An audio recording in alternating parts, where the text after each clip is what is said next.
Welcome back. This is Wisconsin Shoe Guy. Today we have another unboxing, this time also a watch, and this is the Jaeger-LeCoultre. And here we have the inner box, and underneath the inner box we have the paperwork with the warranty card and directions. So just looking at the inner box, this is the watch.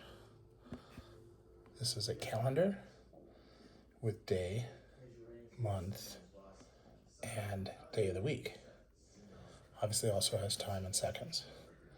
It's a very interesting watch.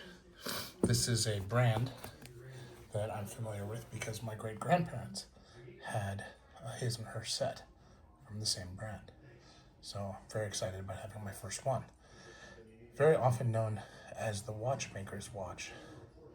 This is considered high horology and is also considered on the same scale as the Holy Trinity of watches.